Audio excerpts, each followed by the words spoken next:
আমাদের মুসলমানদের আজ সামগ্রিক অধঃপতনের মূল কারণ হচ্ছে আমাদের চারিত্রিক দৃঢ়তা নাই। চারিত্রিক দৃঢ়তা নাই মানে ন্যায়পরায়ণতা নাই, আমানতদারিতা নাই, সততা নাই। যেমন গতকাল বেইলি রোডের যে বিল্ডিংটা আগুনে জ্বলে পুড়ে গেল, এই বিল্ডিংটা তৈরি থেকে নিয়ে আগুনে পোড়া পর্যন্ত প্রত্যেকটা স্তরে অসততা ছিল, অন্যায়পরায়ণতা ছিল, আমানতদারিতা ছিল।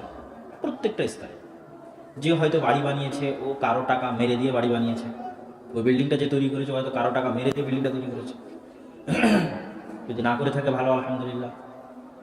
হয় দুর্নীতি করে তৈরি করেছে, না হয় ব্যাংকের সুদের টাকায় লোন নিয়ে তৈরি করেছে, না হয় ঘুষ খেয়ে তৈরি করেছে।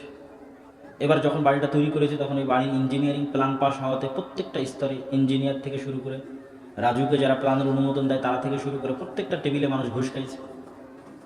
প্রত্যেকটা টেবিলে ঘুষ খেয়ে একটা অনিয়ন্ত্রিত অপরিকল্পিত একটা বাড়িকে তৈরি হয়ে গেছে সবার চোখের সামনে। অত্র অঞ্চলের থানা পুলিশ তারাও ঘুষ খেয়েছে। তারপরে যখন ওটা তৈরি হয়ে গেছে, তৈরি হয়ে যাওয়ার পর যারা হয়তো ভাড়া নিচ্ছে, ভাড়া নিয়ে হয়তো যারা ব্যবসা করছে, তারাও এরকম প্রত্যেকটা ধাপে ধাপে অসততা, অন্যায়পরায়ণতা, আমানতদারিতার সাথে জড়িত। এইভাবে ওই একটা বাড়িকে আপনি সামনে রাখেন, অথচ ওরা হয় সবাই নামাজ পড়তেছে, না হয় সবাই হজ করেছে, না হয় সবাই জাকাত দিয়েছে, না হয় সবাই সিয়াম পালন করেছে, না হয় সবাই নিজস্ব এলাকার কোনো না কোনো মসজিদ, কোনো না কোনো জালসার সাথে জড়িত আছে। আমি বাংলাদেশে এতদিন জালসা করে 3-4 বছর একটা জিনিস বুঝলাম, যে বাংলাদেশের যে যত উপর পর্যায়েরই সরকারি দায়িত্বশীল হোক না কেন, সে নিজ নিজ এলাকায় হয় মসজিদের সাথে জড়িত, না হয় মাদ্রাসা, না হয় জালসার সাথে জড়িত। সে পুলিশের ডিআইজি হোক আর আর্মির প্রধান সেনাপতি হোক আর যেই হোক, সবাই নিজ নিজ এলাকায় জালসার সাথে, মসজিদের সাথে, মাদ্রাসার সাথে জড়িত। আবার সবাই হজের সাথেও জড়িত। কিন্তু তাদেরই 90-99% চরম অন্যায়পরায়ণ, অসৎ এবং আমানতদার। তাহলে আমরা মুসলমানেরা এখন পর্যন্ত বুঝাতেই পারিনি যে ইসলাম কি, ইসলাম কাকে বলে এবং ইসলাম কোনটা। না আমরা হুজুররা বুঝাতে পেরেছি, না মাদ্রাসা বুঝাতে পেরেছি, না আমরা বই পুস্তক লিখে মানুষকে দাওয়াত দিয়ে বুঝাতে পেরেছি। বরং এই দৃষ্টিকোণ থেকে, অন্তত এই দৃষ্টিকোণ থেকে আপনি বলতে পারেন, আমি তাদেরকে উপরে উঠাচ্ছি না, তাদের প্রশংসা করছি না, তাদের অনেক অন্য দিক থেকে তারা মুসলমানদের চেয়ে অনেক পিছিয়ে আছে, কিন্তু অন্তত এই জায়গায় ইসলামী রাষ্ট্র ব্যবস্থাপনায় একটা ইসলামী রাষ্ট্রের যে মৌলিক ভিত্তি এবং অবকাঠামো থাকা দরকার, ন্যূনতম মানবাধিকার এবং ন্যায়পরায়ণতা থাকা দরকার, সেটা অনেকটাই আমেরিকা এবং ইউরোপের কান্ট্রিগুলোতে, দেশগুলোতে আছে। দেখেন, আল্লাহ সুবহানাহু ওয়া তাআলার পক্ষ থেকে রাসূল সাল্লাল্লাহু আলাইহি ওয়াসাল্লাম বলেছেন, সাবআতুন ইউদিল্লুহুমুল্লাহ ইয়াওমা লা দিল্লা ইল্লা দিল্লুহ। 7 শ্রেণীর মানুষ কঠিন কিয়ামতের দিন যখন কোনো ছায়া থাকবে না, তখন আল্লাহর বিশেষ ছায়া প্রাপ্ত হবে। এই 7 শ্রেণীর মানুষের মধ্যে 1 নম্বরে আছে কে বলেন তো? ইমামুন আদিল, ন্যায়পরায়ণ শাসক। আমি নিজেও এই হাদিস ইতিপূর্বে যতদিন বলেছি, তথা আমার ইউরোপ বা ইংল্যান্ড সফরের আগে এই হাদিস যতদিন বলেছি, ইমামুন আদিল, ন্যায়পরায়ণ শাসক, এতটুকু অনুবাদ করে দিয়ে পার হয়ে গেছে। আর আমাদের মূল ফোকাস থেকেছে এর পরের যে বাক্যগুলো, সেগুলো। এর পরের বাক্যগুলো কি? যেমন শাবুন নাশআ ফি ইবাদাতিল্লাহ, ওই যুবক যে আল্লাহর ইবাদতে তার যৌবনকালকে কাটিয়ে দিয়েছে, এটার প্রতি ফোকাস থেকেছে। বলতেও মজা, শুনতেও মজা। অথবা ফোকাস থেকেছে যে যার অন্তর কলবুহু মুআল্লাক বিল মসজিদ, মসজিদের সাথে সম্পৃক্ত, কানেক্টেড যার অন্তর, সে, এটাও বলতে মজা লেগেছে। মানুষ অনেক আল্লাহু আকবার সুবহানাল্লাহ বলেছে, কিন্তু আল্লাহর রাসূল তো 1 নম্বরে রাখলো ইমামুন আদিল, ন্যায়পরায়ণ শাসক। আপনাকে বুঝতে হবে, ইসলামের top priority, most priority, 1 number যেটা ইসলাম সবচেয়ে জরুরি ভিত্তিতে পৃথিবীতে প্রতিষ্ঠা করতে চায়, সমাজে প্রতিষ্ঠা করতে চায়, যেটা অন্য সকল কিছু ইসলাম বরদাস্ত করে নিবে, কিন্তু এটা বরদাস্ত করবে না, যেটার কারণে আল্লাহর নবী ওই ব্যক্তিকে এত সবার উপরে সম্মান দিয়ে দিলেন যে কিয়ামতের মাঠে আল্লাহর বিশেষ ছায়া পাবে, তার 1 নাম্বার যে ন্যায়পরায়ণ। ন্যায়পরায়ণ শাসক মানে খালি দেশের রাষ্ট্রনেতা নয়, ন্যায়পরায়ণ দায়িত্বশীল, মানে ন্যায়পরায়ণ মেম্বার, ন্যায়পরায়ণ চেয়ারম্যান, ন্যায়পরায়ণ এমপি, ন্যায়পরায়ণ মন্ত্রী, ন্যায়পরায়ণ ওসি, ন্যায়পরায়ণ এসপি, ন্যায়পরায়ণ ডিসি, ন্যায়পরায়ণ এসিল্যান্ড, ন্যায়পরায়ণ সাব রেজিস্ট্রার, যত মানুষ সমাজে দায়িত্ব পালন করছে, ন্যায়পরায়ণ মসজিদ কমিটির সভাপতি, ন্যায়পরায়ণ মাদ্রাসার পরিচালক, ন্যায়পরায়ণ মাদ্রাসার প্রিন্সিপাল, যত যে জায়গায় ন্যায়পরায়ণ সংগঠনের নেতা, ন্যায়পরায়ণ সংগঠনের দায়িত্বশীল, কেননা এদের প্রত্যেকটা জায়গায় আপনি সালাত পাবেন, সিয়াম পাবেন, হজ পাবেন, জাকাত পাবেন, কিন্তু কোথাও ন্যায়পরায়ণতা পাবেন না। মসজিদ কমিটির সভাপতির কাছেও না, মাদ্রাসার পরিচালকের কাছেও নয়, সংগঠনের নেতার কাছেও নয়। সংগঠনের নেতা যত ইসলামী সংগঠন হোক, এরা কুশ্চিনকালেও দেশ চালাতে পারবে না। আমি বলে দিলাম কেন দেশ চালাতে পারবে না। ও আর নিজের সংগঠনেই ন্যায়পরায়ণতা প্রতিষ্ঠা করতে পারে না, তো কি ছায়ের দেশ চালাবে? কেন ইসলামী রাষ্ট্র পরিচালনার মূল শর্তই ন্যায়পরায়ণতা। না হলে আপনি ইসলামী রাষ্ট্র, ওটা ইসলামী রাষ্ট্র নয়, মিথ্যা মিথ্যা রাষ্ট্র, ভুয়া রাষ্ট্র। যে রাষ্ট্রে ন্যায়পরায়ণতা নয় ওটা ইসলামী রাষ্ট্র নয়, এটা ইসলামী রাষ্ট্রের থিওরি পূর্ণ করেনি। তাহলে যে সংগঠনের নেতা তার নিজ সংগঠনের ন্যায়পরায়ণতা করতে পারে না, সে রাষ্ট্রের দায়িত্ব পেলে রাষ্ট্র ন্যায়পরায়ণতা করতে পারবে না। আমাদের রাষ্ট্র পরিচালনার যোগ্যতা নাই, আমাদের আলেম ওলামাদের রাষ্ট্র পরিচালনার যোগ্যতা নাই। কেন? আমাদের মধ্যে ন্যায়পরায়ণতা নাই। তো ইসলামী সংগঠনের নেতা কি করেছে? তাকেই পদ দিয়েছে যে বেশি চামচামি করতে পেরেছে। ব্যাস। কোন কর্মী বেশি কাজ করলো, কোন কর্মী বেশি আন্তরিক, কার ভিত্তিতে কাকে দায়িত্ব দিতে হবে, যোগ্যতার ভিত্তি দায়িত্ব না। যে আমাকে বেশি নম বেশি জি হুজুর বেশি চামচামি করেছে, আমি ওকে পদ দিয়ে দিয়েছি, আমি অনেক বড়। মসজিদ কমিটির সভাপতি থেকে শুরু করে আর তো ওসি, ডিসি, এসপি, রাষ্ট্রপতি, রাষ্ট্রনায়ক, প্রধানমন্ত্রী, সবার কথা তো বললাম। এরা সবাই যত বড় নামাজি হোক, যত বড় হাজি হোক, যত বড় সালাত আদায়কারী হোক, যত বড় তাহাজ্জুদ গুজার হোক, এরা অন্যায়পরায়ণ, জালেম, অত্যাচারী। এটা হচ্ছে সবচেয়ে বড় অপরাধ। এই অপরাধের কোনো ক্ষমা নাই। এই অপরাধের ক্ষমা তখনই যখন মানুষ ক্ষমা করবে। তখন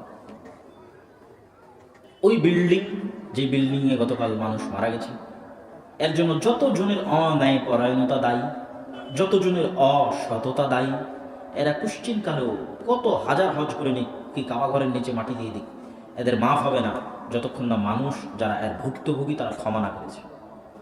কেননা আল্লাহ সুবহানাহু ওয়া তাআলা তখনই রব যখন তিনি ন্যায়পরায়ণ। ইন্নাল্লাহা আদল, ইন্নাল্লাহা ইয়া'মুরুকুম বিল আদলি ওয়াল ইহসান। আল্লাহ তোমাদেরকে ন্যায়পরায়ণতার আদেশ দিয়েছেন।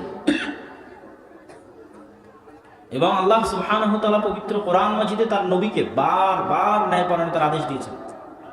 লা ইয়াজরিমান্নাকুম শানআনু কওমিন আলা আল্লা তা'দিলু।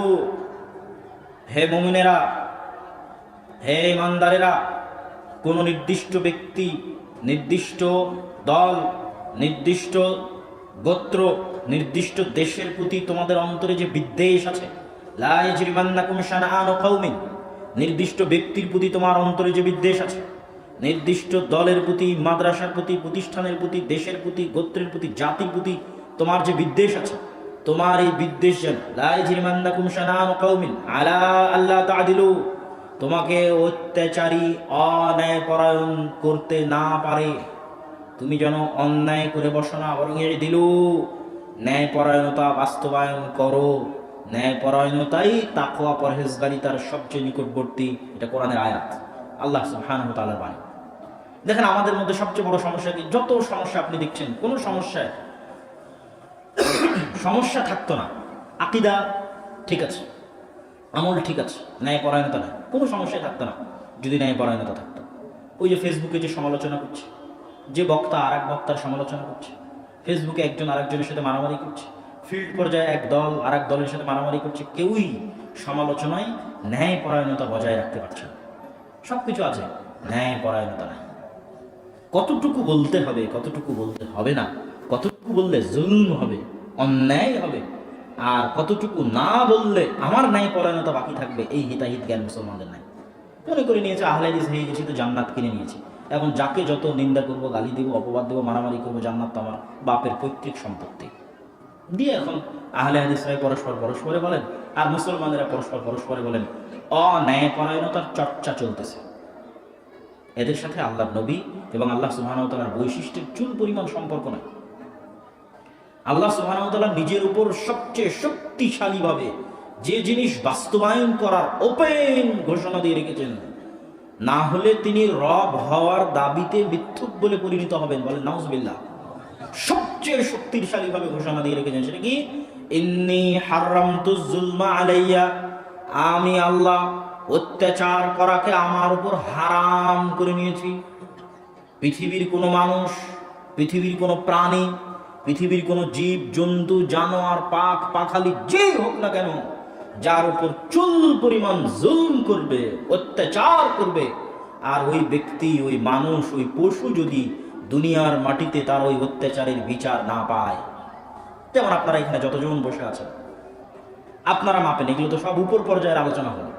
রাষ্ট্র, দল, সংগঠন, আলেম ওলামা, মাদ্রাসা, সাধারণ জনগণের কি?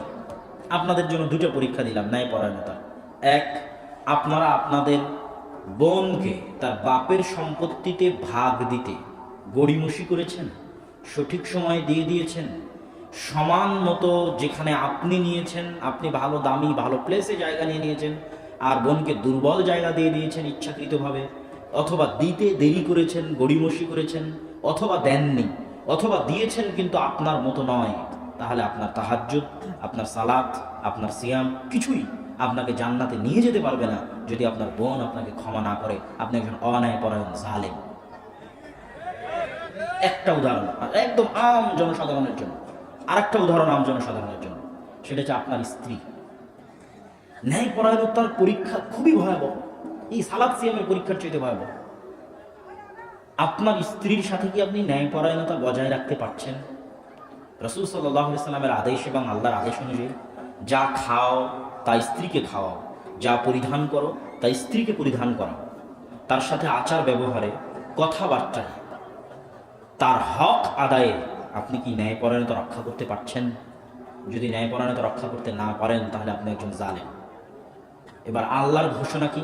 এই যে যত মানুষ পৃথিবীতে ন্যায়পরায়ণতা পায়নি, কারো না কারো দ্বারা অত্যাচারিত হয়েছে, মাজলুম হয়েছে, আল্লাহর ঘোষণা হচ্ছে যে দুনিয়ার সামাজিক সালিশাকে বিচার দিতে পারেনি, দুনিয়ার পারিবারিক মিটিং ওকে বিচার দিতে পারেনি, দলের মিটিং ওকে ন্যায় বিচার দিতে পারেনি, জজ কোর্ট, হাইকোর্ট, সুপ্রিম কোর্ট ওকে ন্যায় বিচার দিতে পারেনি, তাহলে আমি আল্লাহ যদি কিয়ামতের মাঠে এই মাজলুমকে ন্যায় বিচার না দিতে পারি, তাহলে আমি রব এবং ইলাহ হওয়ার দাবিতে মিথ্যুক। বলে নাউজুবিল্লাহ।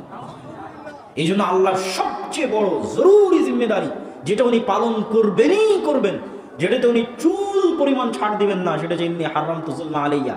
আরে বান্দা তো বহুদূরের কথা, মানুষ তো বহুদূরের কথা, জিন তো বহুদূরের কথা, পশু প্রাণী যদি একজন আরেকজনের উপর জুলুম করে, আল্লাহ কিয়ামতের মাঠে ওই পশু প্রাণীকে জীবিত করে তাদের মধ্যে ন্যায় পরায়ণতা বাস্তবায়ন করে দিবেন। তথা যখন আল্লাহ জান্নাত জাহান্নাম ঘোষণা করবেন, তখন দুনিয়াতে কোনো পশু, কোনো পাখি, কোনো পিঁপড়া, কোনো জীব, কোনো জন্তু, কোনো জানোয়ার, কোনো মানুষ, কোনো জিন, কারো চুল পরিমাণ দাবিও পৃথিবীতে বাকি থাকবে না। দাবি যে আমি এটা পাই আমাকে দেয় না, আমি এটা পাই আমাকে দেয় না, দাবি বাকি থাকবে না। যদি থাকে, আল্লাহ সুবহানাহু ওয়া তাআলা তার দাবিতে মিথ্যু। বলে নাউজুবিল্লাহ। এইটাই হচ্ছে ইসলামের ন্যায়পরায়ণতা, খুবই শক্তিশালী, খুবই ভয়ঙ্কর, আর যেটা মুসলমানদের মধ্যে একদমই নাই, অন্তত এখনকার মুসলমানদের মধ্যে একদমই নাই। এই জন্য আজকে মুসলমানদের এই অবস্থা। আর আমাদের বাংলাদেশে তো আরও না, অন্তত পৃথিবীর অন্যান্য কিছু কিছু মুসলিম দেশে তাও অন্তত একটা লেভেল আছে। আর আমাদের বাংলাদেশে জাতিগত কারণে, বাঙালি জাতিগত কারণে ন্যায়পরায়ণতা আরও নাই। সম্মানিত উপস্থিতি, তাহলে আমরা আলোচনা করছিলাম মুসলমানদের অধঃপতনের কারণ কি। তার এক নম্বর আলোচনা ছিল চারিত্রিক দৃঢ়তা নাই, চারিত্রিক অধঃপতন। চারিত্রিক অধঃপতন মানে আমি নাচ গান, অশ্লীলতা, বেহাপনা এটার কথা বলি। ন্যায়পরায়ণতা নাই, আমানতদারিতা নাই, সততা নাই। আর ন্যায়পরায়ণতা, আমানতদারিতা, সততা আল্লাহ সুবহানাহু তাআলার গুণ। আর আল্লাহ সুবহানাহু ওয়া তাআলা পৃথিবীতে যত নবী পাঠিয়েছেন সকল নবীর গুণ।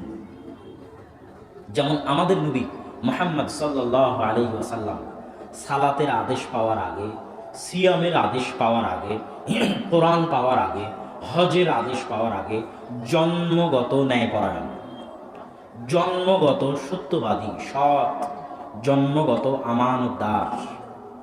40 বছর পর নবী হয়েছে। 40 বছর এখানে আছে নাকি? অনেক দিন, 40 বছর।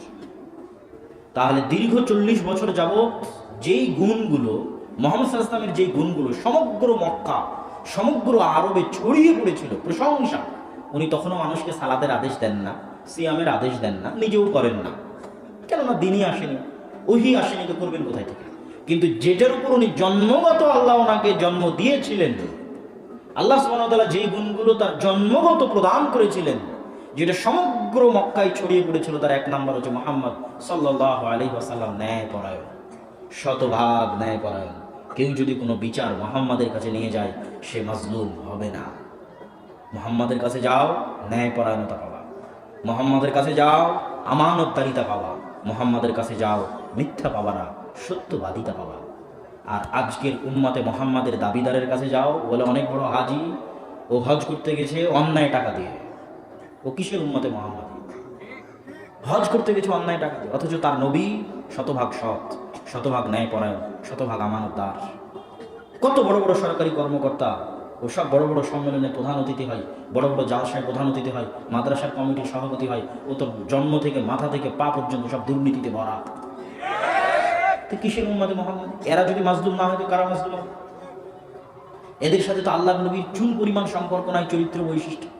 যেখানে রাসূল সাল্লাল্লাহু আলাইহি ওয়াসাল্লাম জন্মগত সৎ, জন্মগত ন্যায়পরায়ণ, জন্মগত আমানতদার, সারা দুনিয়ার মানুষ জানে তৎকালীন মক্কা যে কে সত্য পাওয়া কার কাছে, মুহাম্মদ সাল্লাল্লাহু আলাইহি ওয়াসাল্লামের কাছে। সহিহ বুখারীর হাদিস দেখেন, খাদিজা রাদিয়াল্লাহু তাআলা আনহা, রাসূল সাল্লাল্লাহু আলাইহি ওয়াসাল্লাম যখন হীরা গুহা থেকে ফিরে আসছেন, তখন রাসূল সাল্লাল্লাহু আলাইহি ওয়াসাল্লাম বলছেন, খাদিজা রাদিয়াল্লাহু তাআলা আনহা বলছেন যে লা ইউখজিক আল্লাহ। এই হাদিসটা আমি এই সম্মেলনে এর আগেও কয়েকবার বলেছি যে লা ইউখজিক আল্লাহ আবাদা, আল্লাহ আপনাকে কখনোই ধ্বংস করবেন না, অপমানিত করবেন না, ক্ষতিগ্রস্ত করবেন না। কেন? আপনার মধ্যে কয়েকটা গুণ আছে। তখনও তো নবী হয়নি। কি গুণ আছে? এক, তাসিলুর রাহিম, আত্মীয়তার সম্পর্ক রক্ষা করে, মানে আত্মীয়দের সাথে ন্যায়পরায়ণতা করে। কোনো আত্মীয় বলতে পারবে না যে মুহাম্মদ সাল্লাল্লাহু আলাইহি ওয়াসাল্লাম আমার সাথে এইটা করেছে না। আত্মীয়দের সাথে ন্যায়পরায়ণতা রক্ষা করে, আত্মীয়তার সম্পর্ক রক্ষা করে। তাসিলুর রাহিম, তাকরি যায়ফ, কি ধনী কি গরিব, আপনার বাড়িতে মেহমান আসলে আপনি তার মেহমানের যথাযোগ্য সম্মান করেন এবং মেহমানদারি করেন। তাকরি যায়ফ। তুইনু আলা নাওয়াইবিল হক, যে কোনো বিপদগ্রস্ত মানুষকে আপনি সহযোগিতা করেন। তাহমিলুল কাল, যার বোঝা ভারী হয়ে গেছে তার বোঝা উঠাতে সহযোগিতা করেন। ঋণের বোঝাও হতে পারে, লোনের বোঝাও, কর্জের বোঝাও হতে পারে, আবার বাস্তবিক জীবনে কোনো ভারী বোঝাও হতে পারে, এটা উঠাতে সহযোগিতা করেন। এই বৈশিষ্ট্যগুলো হলো মুহাম্মদ সাল্লাল্লাহু আলাইহি ওয়াসাল্লামের জন্মগত বৈশিষ্ট্য। আর একটা জিনিস আপনাদের বলি, মানুষ যে দলে দলে ইসলাম গ্রহণ করেছে রাসূল সাল্লাল্লাহু আলাইহি ওয়াসাল্লামের জীবদ্দশায় এবং খোলাফায়ে রাশিদিনের পরবর্তী 40 বছরে দলে দলে, আমি বলিনি বিচ্ছিন্নভাবে, মানুষ বিচ্ছিন্নভাবে ইসলামের আকীদা দেখে, ইসলামের কোরআন পড়ে ইসলাম গ্রহণ করতে পারে। আজকেও এত ক্যামেরা, এত লাইভ, এত মোবাইল এগুলো থাকার পর আমরা বক্তব্য দিচ্ছি, মানুষ বিচ্ছিন্নভাবে দিনে আসতেছে, বিচ্ছিন্নভাবে। আপনারা এখানে বিচ্ছিন্নভাবে আসছেন, শুনলেন, চলে গেলেন, আবার কেউ অনলাইনে শুনতেছে, সে তার মতো মানার চেষ্টা করতেছে। কিন্তু দলে দলে ইসলাম গ্রহণ করার মতো যোগ্যতায় এখন পর্যন্ত বর্তমান এই যুগের মুসলমানেরা নাই। তো ওই যুগে এরকম মিডিয়াও ছিল না, মোবাইলও ছিল না, বক্তব্যের এরকম প্রচারও ছিল না, কিন্তু মানুষ দলে দলে ইসলাম গ্রহণ করেছে। এর সবচেয়ে বড় কারণ হচ্ছে, যেমন স্পেনে তারিক বিন জিয়াদ গেলেন, সিন্ধে ভারতে পাকিস্তানি মোহাম্মদ বিন কাসেম আসলেন, Uzbekistan, Kyrgyzstan, Kazakhstan, Samarkand, Bukhara, ঠিক আছে, মধ্য এশিয়া, এখানে গেলেন কোতাইবা বিন মুসলিম।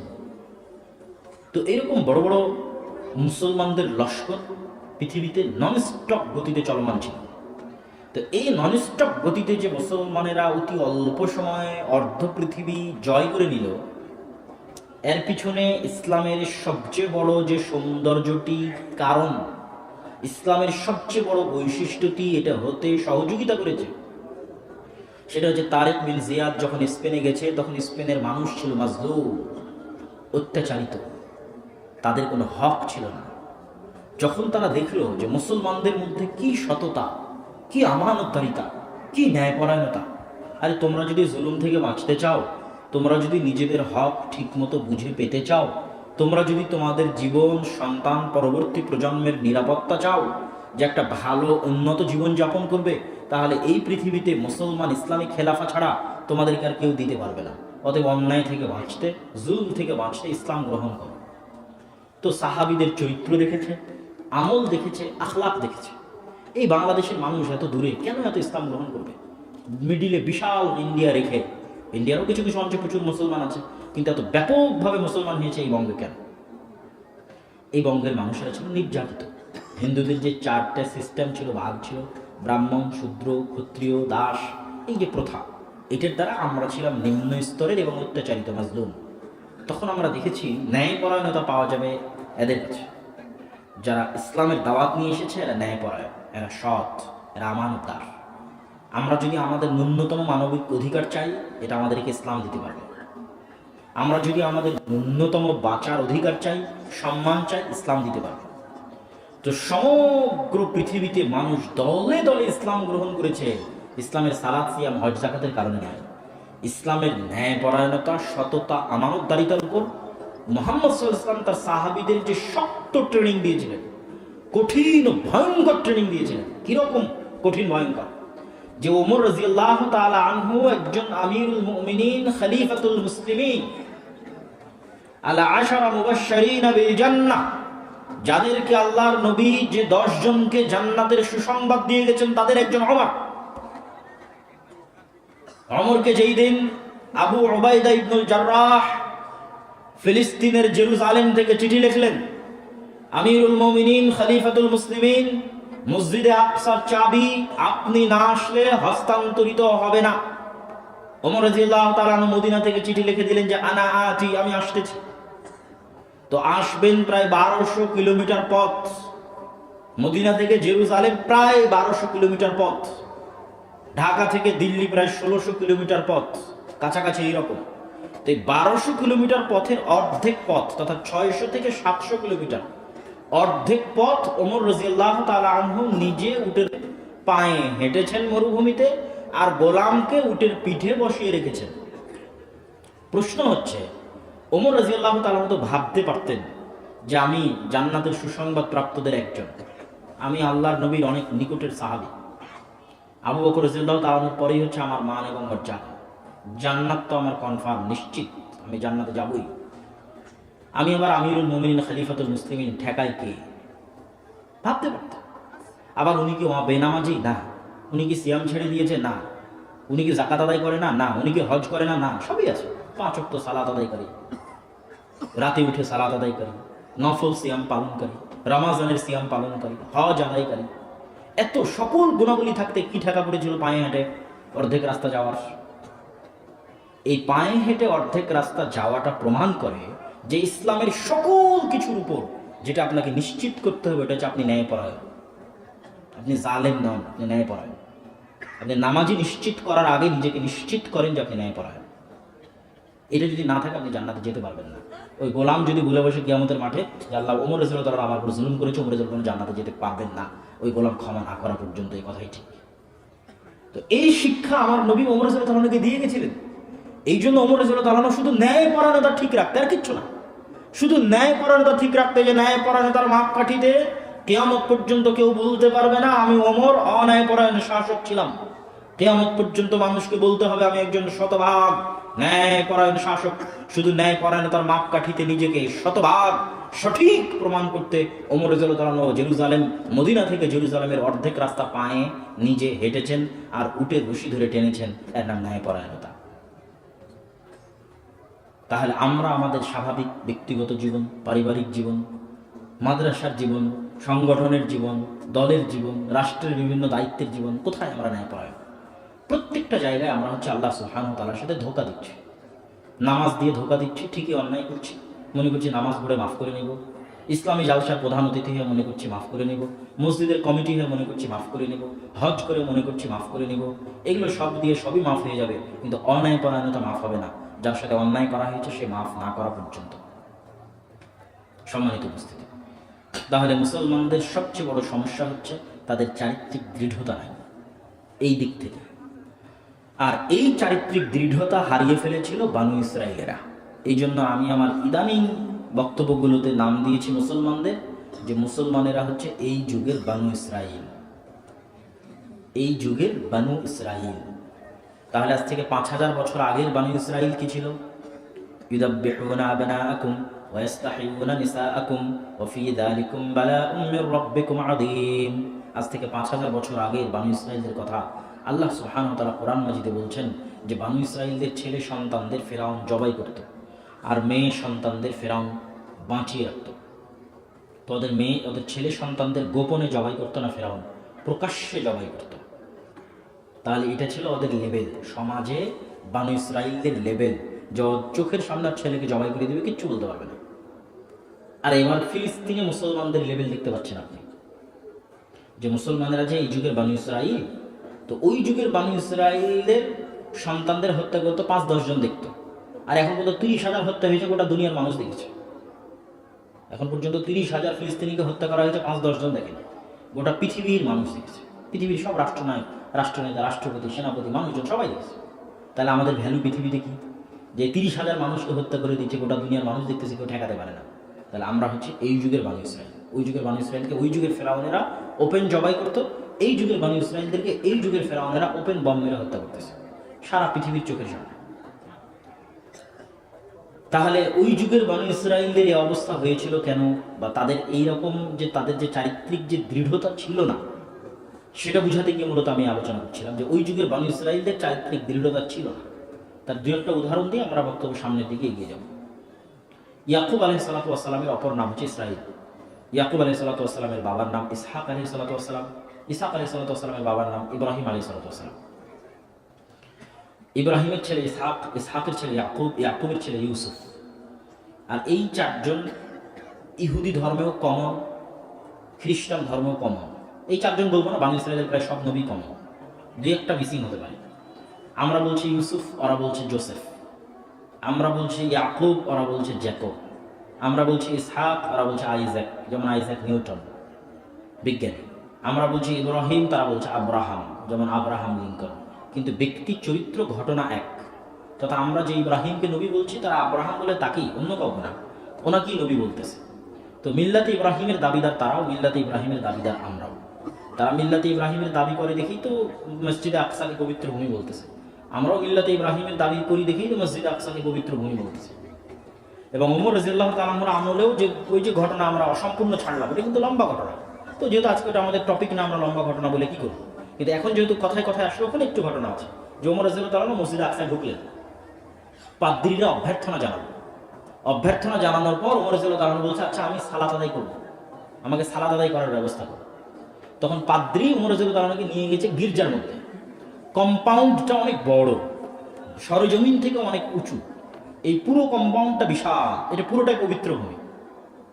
তো এই পবিত্র ভূমিতেই হাঁটাহাঁটি হচ্ছে, সালাত আদায় করবো কোথায়? তো এক কোনাতে গির্জা আছে, নিয়ে গেছে। তো ওমর রাদিয়াল্লাহু বলছে, না এখানে সালাত আদায় করবো না। কেউ বলছে ওমর রাদিয়াল্লাহু তাআলা নাকি বলেছিলেন যে আমি আজ গির্জায় সালাত আদায় করলে কাল তোমাদের গির্জা মুসলমানরা ভেঙে মসজিদ বানিয়ে নেবে, কিন্তু এটা সানাদ দুর্বল। আবার কেউ বলছে গির্জায় মূর্তি ছিল, এই জন্য তিনি সালাত আদায় করতে চান না, যেটাই হোক সালাত আদায় করতে চান না। দিয়ে উনি পাদ্রীকে জিজ্ঞেস করছে মসজিদে আকসা কোথায়? পাদ্রী আর বুঝতে পারে না মসজিদে আকসা, একদম ইবারত মানে ঘটনার বর্ণনা বলতেছে। তখন পাদ্রী বলতেছে, ওখানে আরবিতে আছে বেত্রিক, ইংরেজিতে বলে প্যাট্রিয়ক। আজকের যারা ইউরোপের খ্রিস্টান ওরা এই বাক্য ব্যবহার করে না, ইউরোপের খ্রিস্টান পোপ, কিন্তু রাশিয়ার যারা খ্রিস্টান ওরা আবার এটা এখনো ব্যবহার করে, প্যাট্রিয়ক ইউজ করে এই শব্দটা। তো ওই বেত্রিক বা প্যাট্রিয়ক সে বলতেছে যে মসজিদে আকসা, এটা তো চিনি না, জানি না। আচ্ছা আপনি কি ওটার কথা বলতেছেন যেটাকে ইহুদিরা সবচেয়ে বেশি সম্মান করে? দেখেন, তাহলে একটাই প্লেস, একটাই জায়গা যেখানে ওই খ্রিস্টান নিয়ে গেল গির্জাতে সালাত আদায় করতে। তো ওমর রাদিয়াল্লাহু তাআলা বলছে আমি মসজিদে আকসা খুঁজতেছি, ও চিনতে পারে না। তখন ওই বলতেছে আপনি কি ওইটা খুঁজতেছেন যেটাকে ইহুদিরা সবচেয়ে পবিত্র মনে করে? তাহলে ইহুদিও চলে আসলো কিন্তু ওই একটা জায়গার মধ্যে। তখন আমার কাছে ঠিক আছে, চলেন ইহুদিরা সবচেয়ে পবিত্র কোনটাকে মনে করে সেখানে নিয়ে যান। সেখানে নিয়ে গেলে কম্পাউন্ডের মধ্যে। তো সেই জায়গাটা অগোছালো, ময়লা আবর্জনায় পরিপূর্ণ, বিভিন্ন পাথর টাথর পড়ে আছে। ওমর রাদিয়াল্লাহু তাআলা নিজে সেটা পরিষ্কার করা শুরু করলেন। পরিষ্কার করে এখন তিনি সালাত আদায় করবেন, ওই জায়গাটা অনেক বড়, কোথায় সালাত আদায় করবেন? তো তখন একজন বলছে যে আমরা এই যে পাথরটা আছে, এই পাথরটার পিছনে সালাত আদায় করি। ওখানে একটা পাথর আছে এখনো, যেটা হচ্ছে ডোম অফ দ্য রক, যে সবুজ স্বর্ণালী যে গম্বুজটা দেখেন, ওই স্বর্ণালী গম্বুজের নিচে ওই পাথরটা আছে, তখনও ছিল এখনো আছে। তো এই পাথরের পিছনে দাঁড়িয়ে আমরা সালাত আদায় করি কিবলামুখী হয়ে। তখন ওমর বলছে, না আমরা যদি এই পাথরের পিছনে সালাত আদায় করি কিবলামুখী হয়ে, তাহলে ইহুদিরা বলবে যে আমরা আমাদের পবিত্র স্থানকে কিবলা বানিয়ে সালাত আদায় করছি। ইহুদিদের সবচেয়ে পবিত্র স্থান হচ্ছে পাথরটা, ওই যে পাথরটা ডোম অফ দ্য রকের নিচে আছে, স্বর্ণালী গম্বুজ যেটা আপনারা ছবিতে দেখেন, ওই স্বর্ণালী গম্বুজের নিচেও পাথরটা আছে। তাহলে ওরা বলবে যে মুসলমানেরা ইহুদিদের কিবলামুখী সালাত আদায় করছে।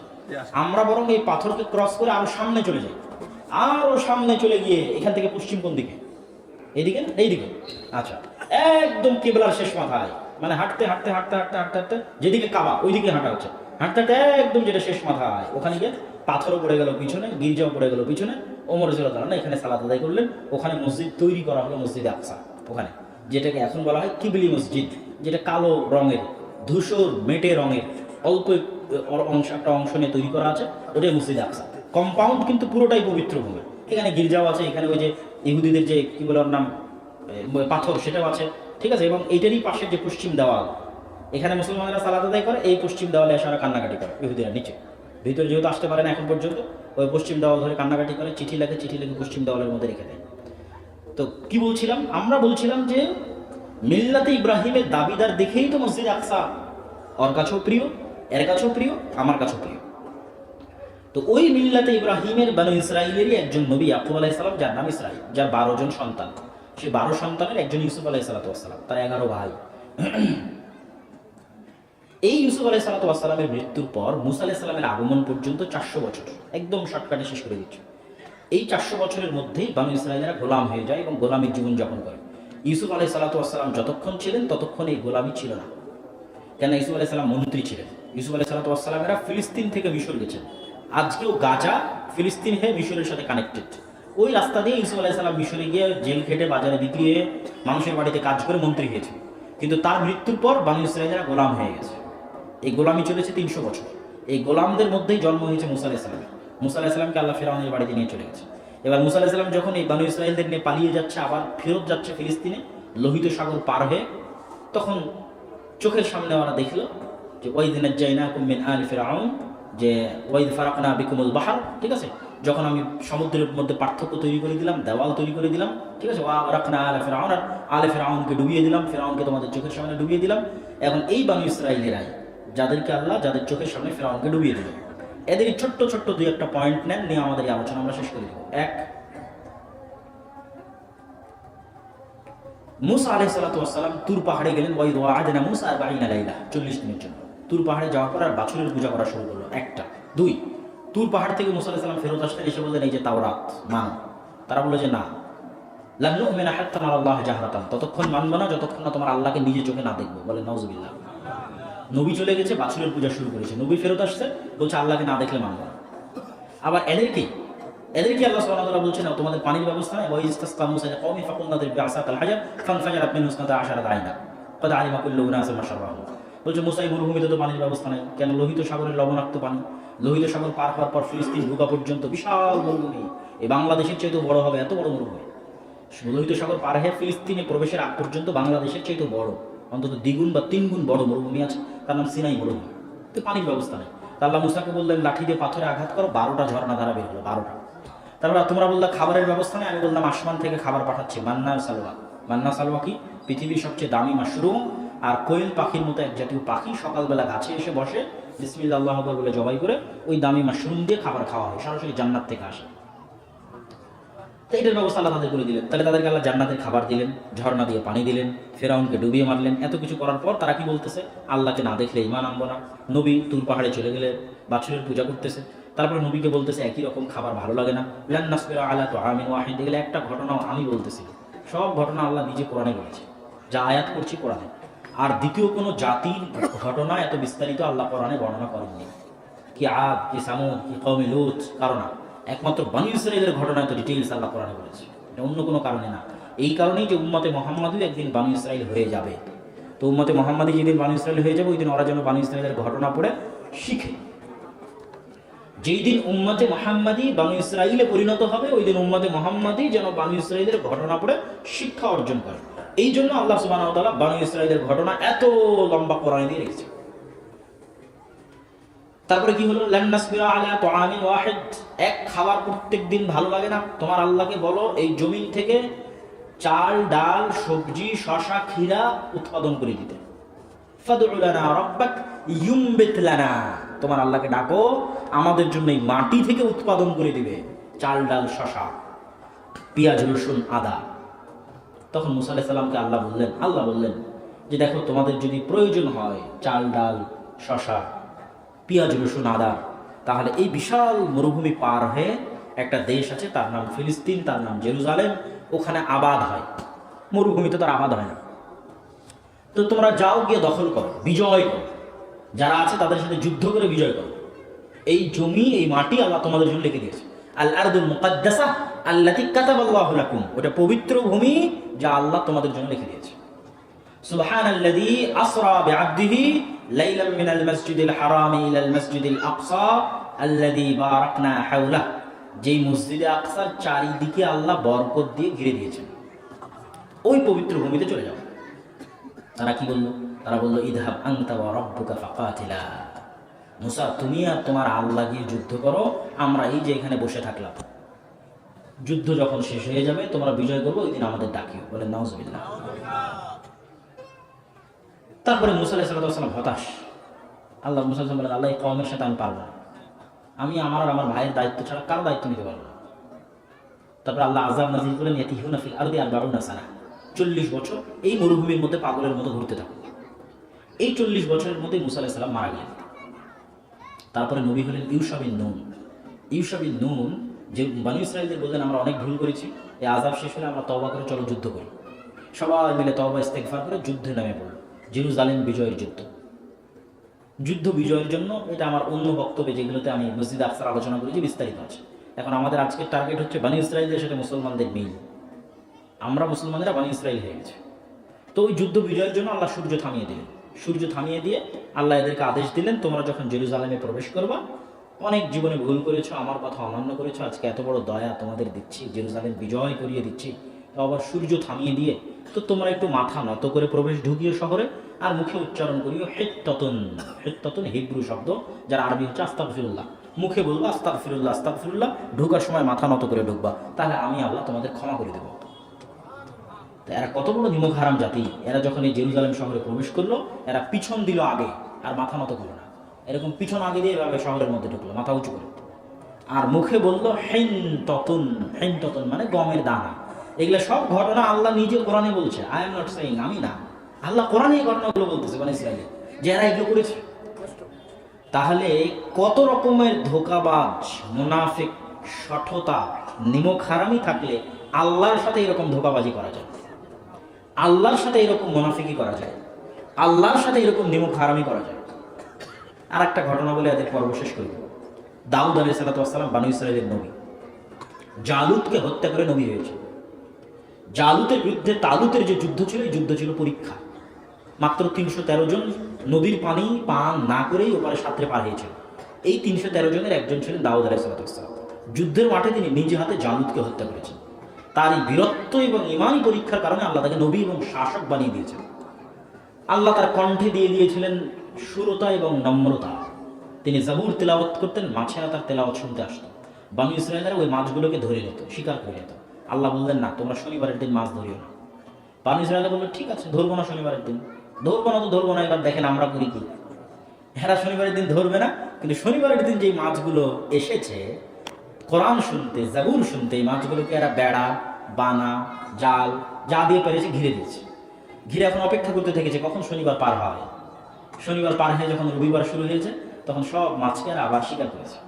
তো আল্লাহ এদের মুনাফিকি দেখে, এদের শঠতার ধোঁকা দেখে বললেন, এদেরকে কি করে দিলেন?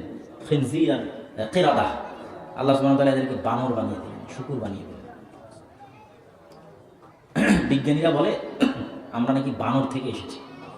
তো বিজ্ঞানীদের ভুল কোথায় হয়েছে জানেন? বিজ্ঞানীদের ভুল হয়েছে বানর আর শুকুরের ডিএনএর সাথে মানুষের ডিএনএর অনেক মিল আছে। এই মিল দেখে বিজ্ঞানীরা মনে করেছে আমরা হয়তো বানর ছিলাম, আস্তে আস্তে পরিবর্তন হতে মানুষ হয়েছে। কিন্তু ঘটনা কিন্তু উল্টা। ঘটনা কি?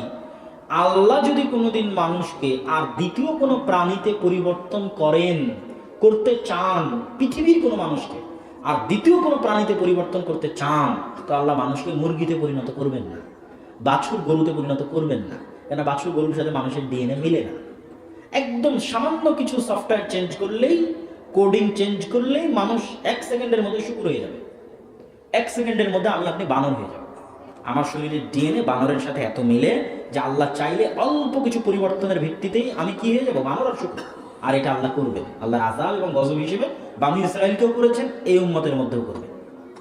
তাহলে বানর আর শুকুরের সাথে মিলে মানে আমরা বানর শুকুর থেকে এসেছি তা নয়, বানর শুকুর হয়ে যেতে পারি এই ভয়ে দিন কাটাতে হবে। বুঝেননি মনে হয়? বানর আর শুকুরের ডিএনএর সাথে মিলে মানে আমরা বানর শুকুর থেকে এসেছি তা নয়। না জানি কখন আল্লাহ গজব দিয়ে আমাদের বানর শুকুর করে দেয়, কেন এটা 1 সেকেন্ডের ব্যাপার। যেহেতু আমাদের ডিএনএ বানরের সাথে মিলে, কিচ্ছু করা লাগবে না, সামান্য চেঞ্জ করলে বানর হয়ে যাবে, শুকুর হয়ে যাবে। ইজ্জতের ব্যাপার, মান সম্মানের ব্যাপার। এই জন্য আল্লাহর আযাবের ভয়ে সতর্ক থাকতে হবে যেন আল্লাহ আমাদের বানর আর শুকুর না বানায়। তো কি বলছিলাম, আল্লাহ এদের বানর বানিয়ে দিলেন।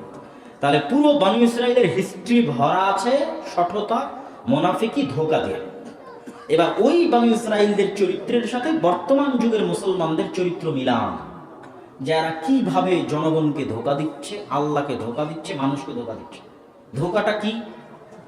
অন্যায়ভাবে সুদের মাধ্যমে, ঘুষের মাধ্যমে, মিথ্যা বলে, দুর্নীতি করে টাকা ইনকাম করছে, আর মাদ্রাসায় দান করে দেখাচ্ছে আমি কত বড় দানবী, হজ করে দেখাচ্ছে আমি কত বড় হাজি। নিজেকে দেখাতে চাচ্ছে, আল্লাহকে দেখাতে চাচ্ছে, মানুষকে দেখাতে চাচ্ছে, কিন্তু পুরো ইনকামই তো হারাম। তাহলে এটা কি ধোঁকা, সঠতা, মুনাফিকি নয়? বাস এরকম প্রত্যেকটা সেক্টরে এবার আমি আপনি সবাই নিজেকে মাপি যে আমরা বাহ্যিকভাবে এই দাড়ি, এই টুপি, এই পাঞ্জাবি, টাকনোর উপর কাপড়, মসজিদে যাওয়া, এগুলো বাহ্যিকভাবে ধরে রেখেছি মানুষকে দেখানোর জন্য, নিজেকে দেখানোর জন্য, আল্লাহকে দেখানোর জন্য। আর ভিতরে ভিতরে 90% আমি আপনি সবাই মিথ্যক, অন্যায়পরায়ণ, অসৎ।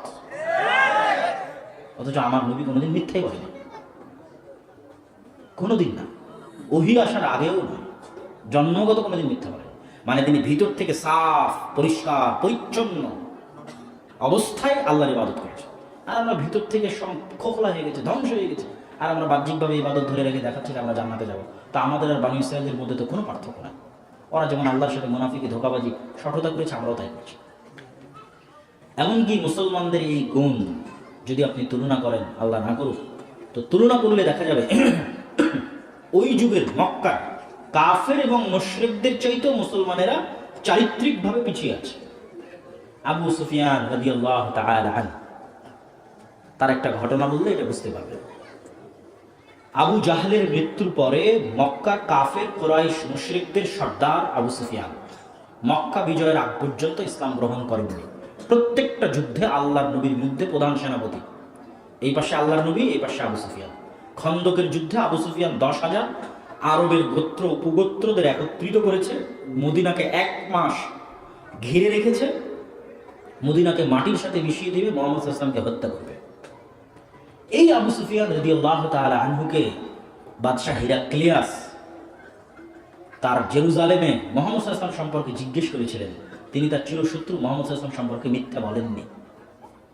তখন কোনো রেকর্ডারও ছিল না ভাই, লাইভও ছিল না। তারপরও আবু সুফিয়ান মিথ্যা বলেনি।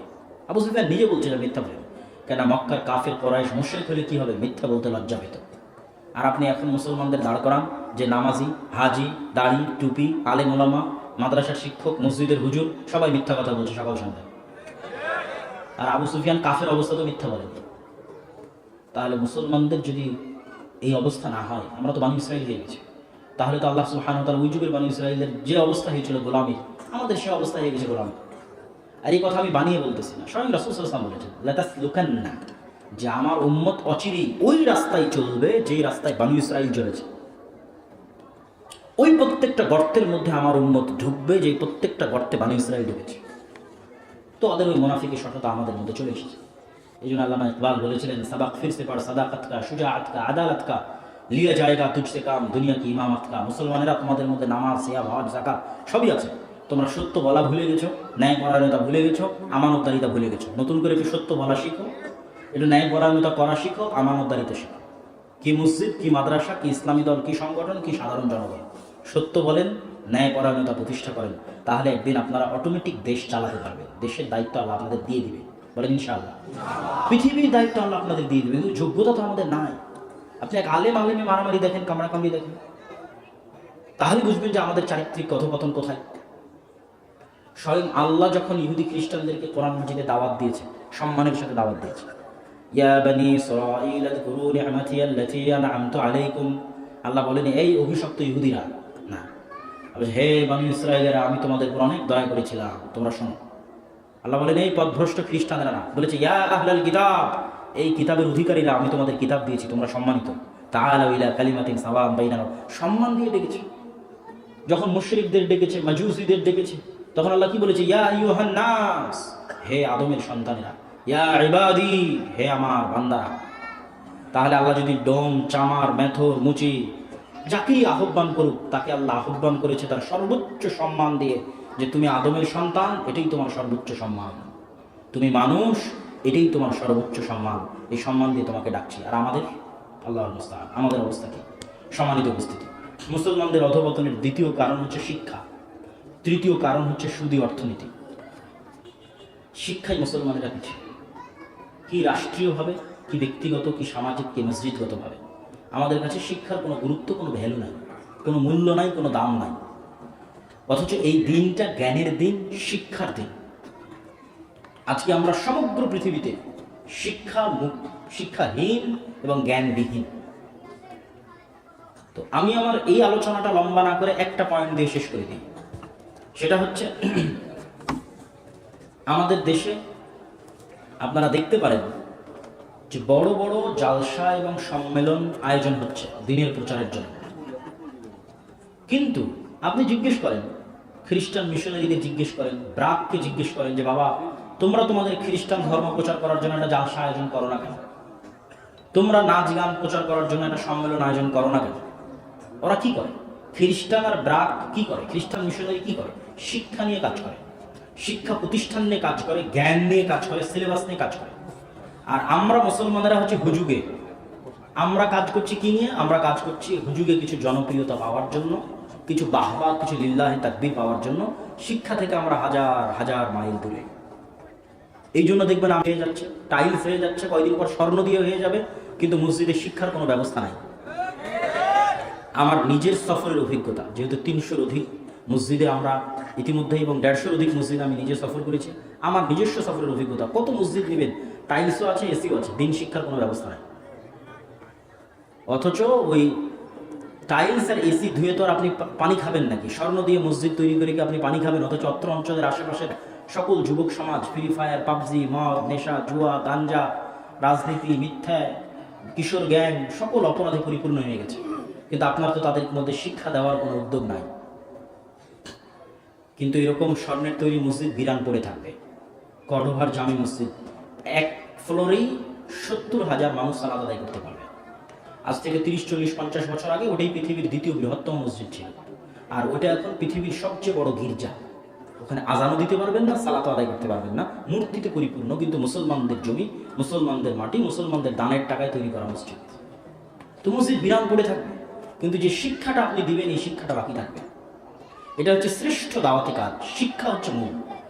অতএব আমি আমার বক্তব্যের শেষে এসে আপনাদের কাছে উদাত্ত আহ্বান জানাবো যে আমাদের বর্তমান শিক্ষা কারিকুলামের যে বেহাল দশা, আজ থেকে 200, 250, 300 বছর আগে আমাদের বাপদাদারা যখন ব্রিটিশরা এসেছিল, তখন ব্রিটিশরা শিক্ষা ব্যবস্থা তাদের কন্ট্রোলে নিয়ে নিয়েছিল।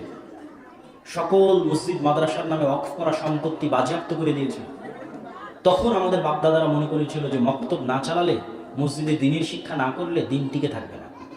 আজ আমাদের মুসলিম দেশে, মুসলিম ভূখণ্ডে শিক্ষা কারিকুলামের যে অবস্থা, আপনারা যদি মসজিদ ভিত্তিক মক্তব পরিচালনা করে 100% মুসলমানের সন্তানকে ন্যূনতম দিনের জ্ঞান না দেন, তাহলে আমাদের ভবিষ্যৎ অন্ধকার।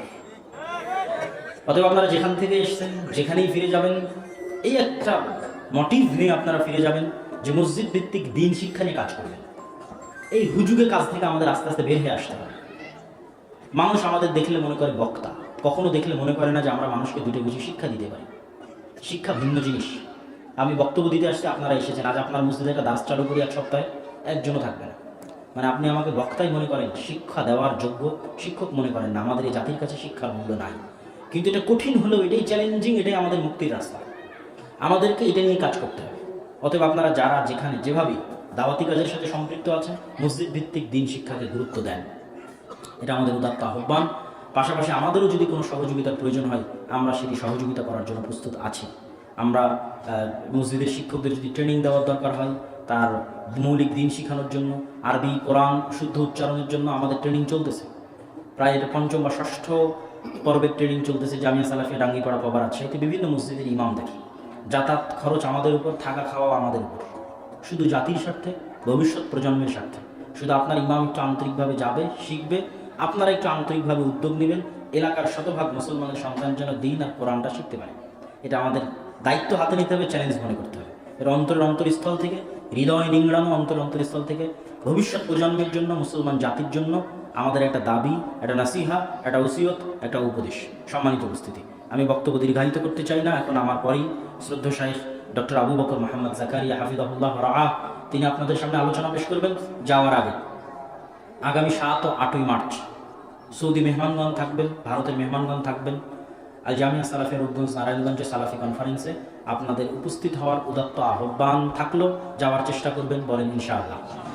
আল্লাহ সুবহানাহু ওয়া তাআলা আমাদেরকে এবং আপনাদের তৌফিক দান করুক। জি, ঠিক আছে, ঠিক আছে। এখন কি রেডি আছে?